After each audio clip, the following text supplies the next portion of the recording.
നഗരത്തിലെ രൂക്ഷമായ ഗതാഗത സ്തംഭനത്തിനിടയിൽ ഒരു ജീവൻ രക്ഷിക്കുവാനായി കുതിച്ച ആംബുലൻസിന് മുന്നിൽ വഴികാട്ടിയായി ഓടിയ ഒരു പോലീസ് ഉദ്യോഗസ്ഥയുടെ ദൃശ്യങ്ങൾ ഇപ്പോൾ സാമൂഹ്യ മാധ്യമങ്ങളിൽ പ്രചരിക്കുകയാണ്.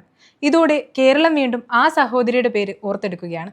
തൃശൂർ സിറ്റി വനിതാ പോലീസ് സ്റ്റേഷനിലെ അസിസ്റ്റന്റ് സബ് ഇൻസ്പെക്ടറായ അപർണ ലവകുമാറിന്റെ നിസ്വാർത്ഥമായ ഈ പ്രവൃത്തി കേവലം ഒരു ഔദ്യോഗിക കൃത്യനിർവഹണത്തിനപ്പുറം മനുഷ്യത്വത്തിന് ഉദാത്തമായ ഒരു പ്രതിരൂപമായി മാറുകയാണ്. കഴിഞ്ഞ ശനിയാഴ്ച ഉച്ചയോടെയാണ് സംഭവം നടക്കുന്നത്.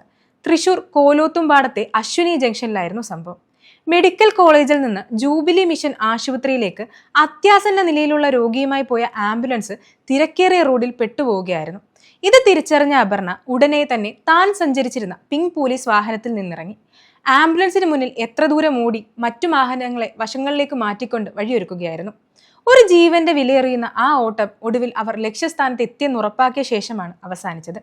അതേസമയം അപർണയുടെ സേവനപാതയിലെ ഒരു ഒറ്റപ്പെട്ട അധ്യായമല്ല ഇത്. വർഷങ്ങൾക്ക് മുമ്പ് ചികിത്സയ്ക്കിടെ മരണപ്പെട്ട ഒരു സ്ത്രീയുടെ മൃതദേഹം വിട്ടുകിട്ടാൻ പണമില്ലാതെ നിസ്സഹായരായ കുടുംബത്തിന് സ്വന്തം കൈവള ഊരി നൽകി അവർ സാന്ത്വനമായ സംഭവമുണ്ടായിരുന്നു. ക്യാൻസർ രോഗികൾക്ക് വിഗ് നിർമ്മിക്കുന്നതിനായി തന്റെ മുടി പൂർണ്ണമായും മുറിച്ചു നൽകി അവർ കാരുണ്യത്തിന്റെ മറ്റൊരു മാതൃക തീർത്തു. താൻ ചെയ്തത് ഒരു പോലീസ് ഉദ്യോഗസ്ഥയുടെ കർത്തവ്യം മാത്രമാണെന്ന വിനയമായ പ്രതികരണത്തിലൂടെ അപർണ തന്റെ പ്രവൃത്തിയുടെ മഹത്വം വീണ്ടും വർദ്ധിപ്പിക്കുന്നു.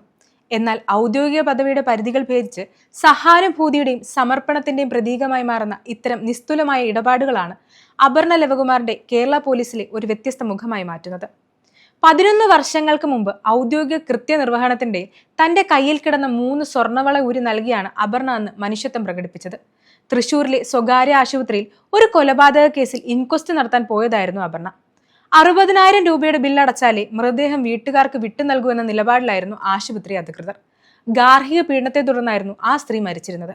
അമ്മയുടെ മൃതദേഹം ഏറ്റുവാങ്ങാൻ വഴി കാണാതെ കണ്ണീരോടെ നിൽക്കുന്ന അവരുടെ മക്കളെ കണ്ട് മനസ്സലിഞ്ഞപ്പോഴാണ് അപർണ തന്റെ കയ്യിലെ 3 സ്വർണ്ണവളകൾ അവർ കൂരി നൽകിയത്. ആ സംഭവം നടന്ന് 11 വർഷങ്ങൾക്കിപ്പുറം അപർണ വീണ്ടും വാർത്തകളിൽ നിറയുകയാണ്.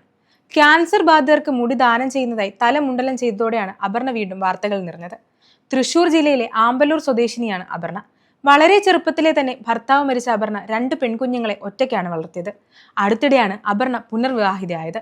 ട്രാഫിക് നിയമങ്ങളെപ്പറ്റിയും വ്യക്തി സുരക്ഷയെപ്പറ്റിയും സ്കൂളുകളിൽ ക്ലാസ് എടുക്കാറുണ്ട് അപർണ.